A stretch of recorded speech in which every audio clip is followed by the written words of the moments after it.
Hello, I'm Michael Healy. It's been a while since I made a video, but I've been wanting to do this one for a while. First, though, to introduce the subject, Fulton J. Sheen once said, "There are three surprises when we get to heaven. The first surprise is that you will not see someone there who you thought would be there. The second surprise is that you will see someone there who you thought would never get there. And the third surprise is that we'll be there." Now, I think there's a lot of truth in that. We don't know what is going on in people's minds and hearts, after all. Some of the people who we think are evil might not be evil at all. Some of the people we think are good might not be that good. We have a limited perspective in this life. But we can get some hints of this by examining history. Some of the people in history who we thought might never get to heaven might actually have a shot at it. Some of the people who we thought would surely be in heaven might not. Might have secret sins that we don't know about. For example, even though Charlemagne was canonized by an anti-pope and is honored as a saint by some Catholics, nonetheless, there were also rumors throughout the Middle Ages of a secret sin of Charlemagne. What's the truth? I don't know. If he did have a secret sin that he never was sorry for, he may not be in heaven, despite the fact that an anti-pope canonized him, and despite the fact that some people think he's a saint. On the other hand, there's Napoleon Bonaparte. Now, some people say Napoleon was a terrible person, a forerunner of the Antichrist. He certainly did a lot of terrible things, caused a great deal of pain and suffering all over Europe for many years, caused wars and all the sufferings of war throughout Europe. And certainly when he was at the height of his power, his record with the Catholic Church was mixed. He did sign a concordat with the church, but the story goes, after he had signed it, he turned to one of the cardinals and said, "I will destroy your church too." Okay, the cardinal had a sense of humor about it. The story goes that the cardinal responded and said, "No, you won't. Even we haven't been able to do that." So credit to the cardinal for having a sense of humor.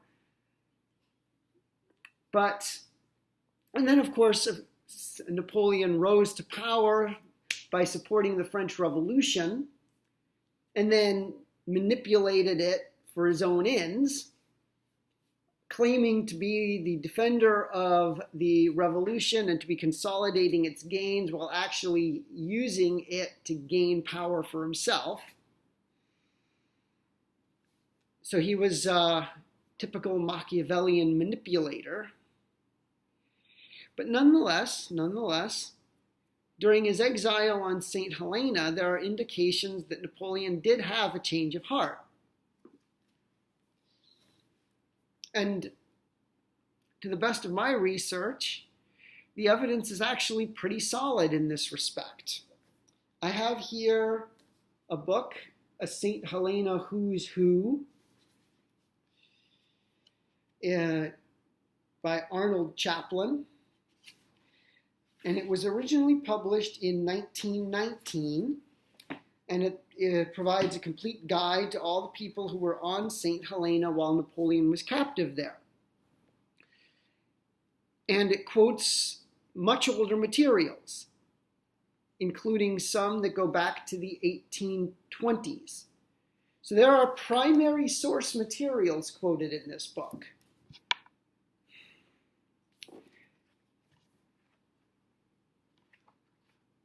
And One of the things it mentions is that the priest who was assigned to St. Helena to be Napoleon's chaplain administered the sacrament of extreme unction, also known as the last rites, to Napoleon on May 1st, 1821.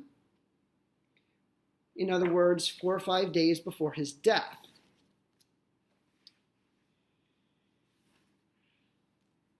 At the time of his death, the same priest was in the adjoining room beside Napoleon's house, praying for him. Now, that alone would not be conclusive evidence. We wouldn't have any reason on that basis to judge whether Napoleon's change of heart was sincere, whether he really was reconciled with the church, with God in his heart, or whether he was just going through the motions so that the priest could go back and tell his mom, oh yes, Napoleon died in good standing. But there's other evidence. And this is where the document from 1827 comes in. It was called St. Helena Memoirs. And this document, published in 1827, includes the recollections of a certain Lieutenant Wood and his friend, Mr. Grant. Now, Mr. Grant was living on St. Helena at the time. He was a British sailor, midshipman, if I remember rightly. Let me look that up.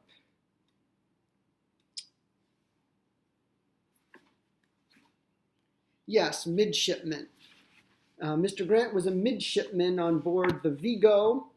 He was at St. Helena, died there in 1820 of consumption. So he predeceased Napoleon. But he and his friend Mr. Wood were both there. And Mr. Wood gives his recollections in this book.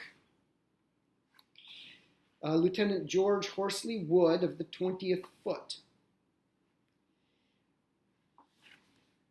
And he and Mr. Grant and several others would gather at a place called Mason's Stockhouse and pray for Napoleon to convert.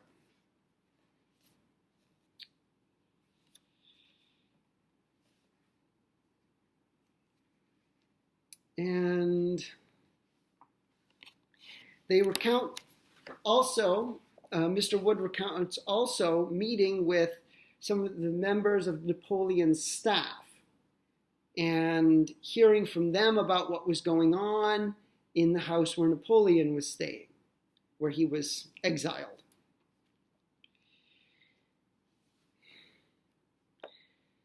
And the household staff told them that Napoleon latterly was in the constant habit of praying with the priest, but particularly was often heard when he knew not that anyone was present in the room to pray earnestly to God through Jesus Christ for his salvation.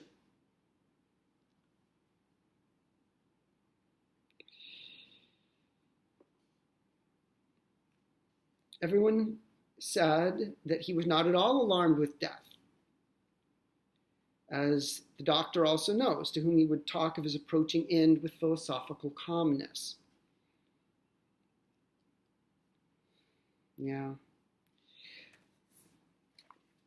And then moving on a little further. Nevertheless, although this might be true, such style of reasoning and calmness of philosophy was a proof that he had no gracious visitations, whatever he might have had on his dying bed, when he was seen and heard to pray to God through Jesus Christ. We always heard that he believed in the scriptures as the nominal Christian may and often does to his own condemnation.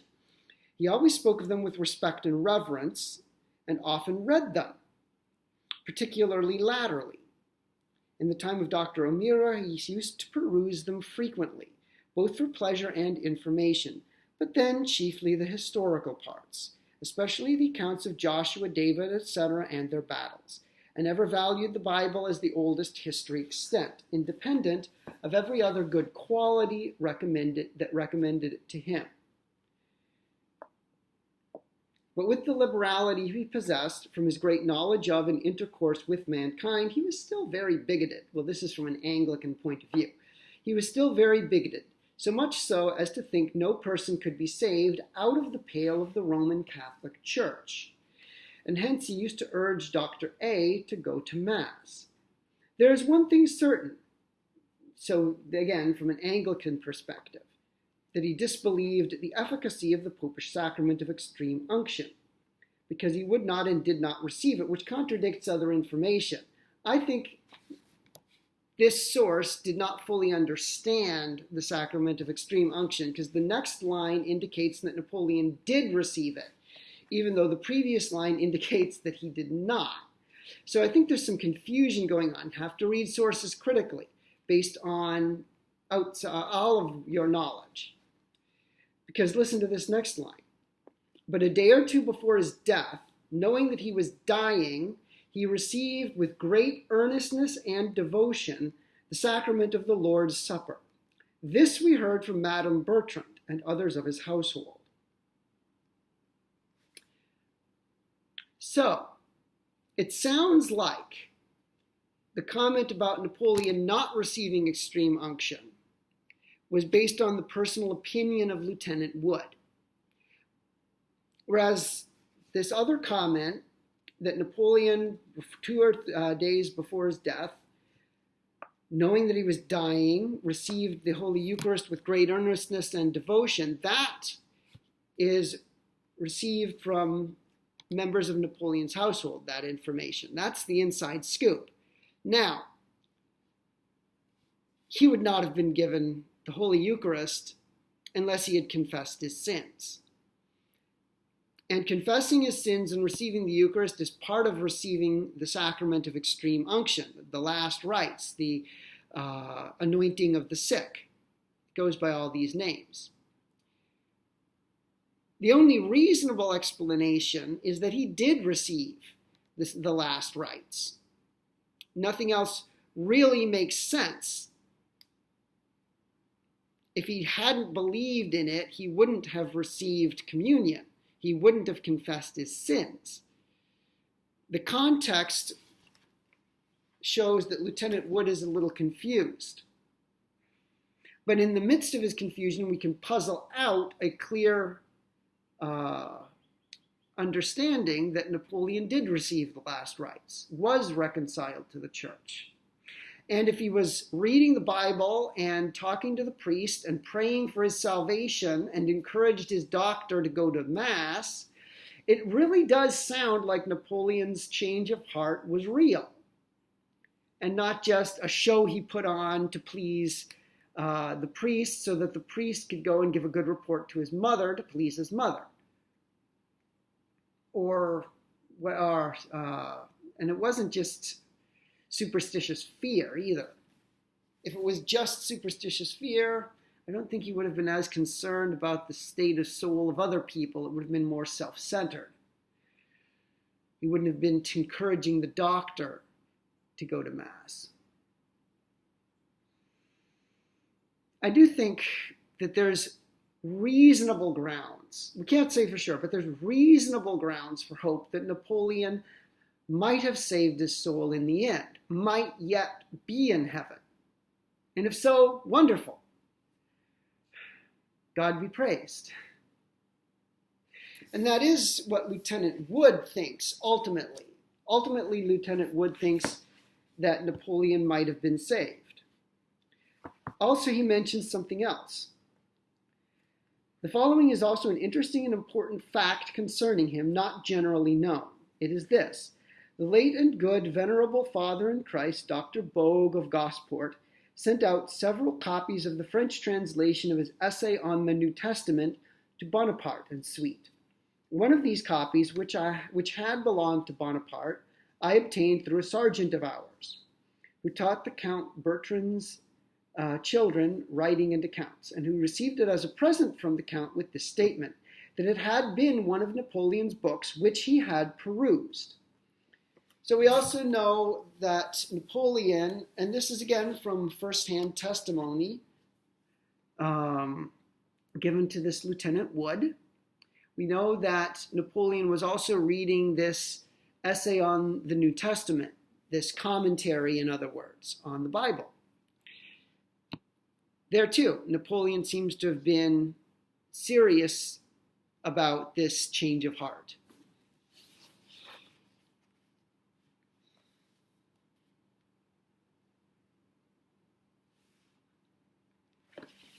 It's interesting. So Charlemagne, who's even been venerated as a saint by some people, may, for all we know, not be in heaven. Napoleon, who's regarded as a forerunner of the Antichrist by some people, and absolutely hated by some people.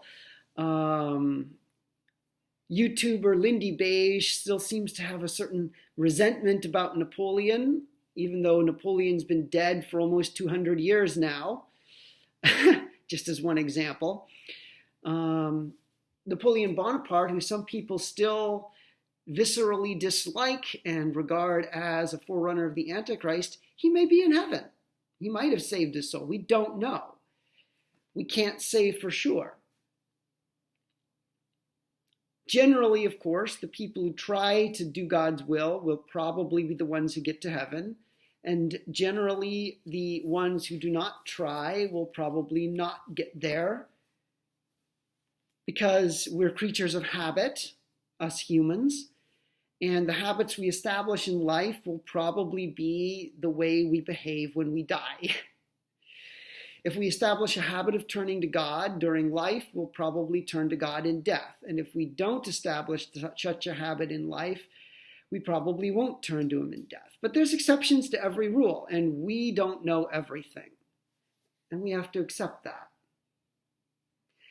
Another example of someone who you might not think would be in heaven, but who might have gotten there, is William the Conqueror. Yes, he was a harsh and rigid and cruel man, and would come down like a ton of bricks on people who resisted his power or got in his way or rebelled against him. But God would understand, and all of these things would have to be put in the context of what he endured as a child. And I know there's other YouTube videos I've seen about this, because it's a dramatic story. His father died when he was still fairly young, and there were rebellions against his rule while he was young, before he could take power in his own name, and there were still regents reigning for him in his name. There were plots and conspiracies against him among the nobility. It's even said that there were times his uncle had to wake him up in the middle of the night and say, "Run, hide, assassins are coming to kill you." All of this would leave quite an impression on a young man or a boy. All of this would make a very deep impression. This was William the Conqueror's experience during his formative years. Hiding from would-be assassins, trying to survive as the Duchy of Normandy starts falling apart, trying to maintain order in the midst of chaos. And if he was harsh and rigid and cruel sometimes as an adult, it was probably out of fear of reverting to a similarly unstable situation. Fear and terror probably drove some of those decisions. And from what I've heard, he spent his final night on earth praying for God's forgiveness, crying out to God. So yeah, William the Conqueror too, it's possible, I don't know for sure, I can't say for sure, but it's possible he might have been saved, might have gone to heaven. Here's another example. maybe I shouldn't mention it since I am living in Florida right now, and Southerners are going to hate me for saying this, but William Tecumseh Sherman. According to my research, there's evidence that William Tecumseh Sherman might have been in heaven. He was raised by a Catholic, might have gotten to heaven, might have saved his soul in the end. He was raised by a Catholic family. After his parents died and he was orphaned, he was adopted by them. And he married one of their daughters. They had their children raised Catholic. He paid the extra expense to send them to Catholic schools. So he clearly saw value in it, even if he wasn't living up to it himself much of his life. But still he saw value in giving his children a Catholic education.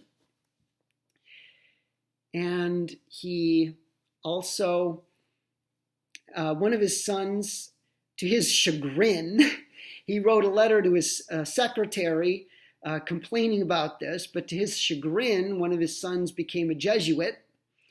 And at least according to what I've seen, according to my research, when he was dying, his Catholic children were all there. His Jesuit son made sure that he had the last rites. If Sherman was sincerely sorry for his sins, he would have been forgiven. He may have saved his soul. He may yet be in heaven. I know that would go against the grain for many people to think of William Tecumseh Sherman as someone who might have saved his soul, someone who may yet be in heaven. But as I analyze the fact, that looks like a real possibility. So again, we just don't know. We just don't know. Another example that will probably please many of my fellow Americans. I met someone a few years ago here in Florida who said that shortly after Kennedy's assassination, they heard a priest say in his homily that the previous Saturday, or maybe it was Sunday, maybe it was the previous Sunday, before he was assassinated, John F. Kennedy went to confession to that priest. What the priest said was, "You're going to hear a lot about Jack Kennedy, but I want you to know that last Sunday he was with me in that confessional." So there, too, John F. Kennedy, for all his faults and shortcomings, and we all have them, some of his faults and shortcomings were more publicly aired than most, like some of his affairs. But nonetheless, it may very well be that in the end he saved his soul and he may yet be in heaven.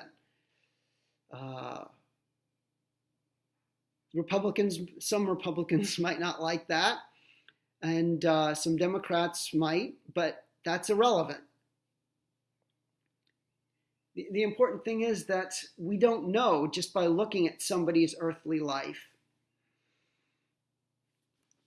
whether he was struggling to do God's will and falling short but keeping up the struggle, or whether he wasn't even trying. We don't always know just by looking at the evidence of someone's life, and we need to be patient and tolerant in the best sense of those words, and understanding. Because people's life experiences are complex. There's many different things going on that most of us are not even aware of. And some of these famous people give us a hint of that, So, I've just wanted for a long time to make this video emphasizing that we will see some surprises when we get to heaven. People who we thought would never make it who did, people who we thought would make it but didn't. And then I love Fulton J. Sheen's humor on that point, the surprise of discovering that we made it. Because if we're honest with ourselves, we fall short too. Anyway, God be praised.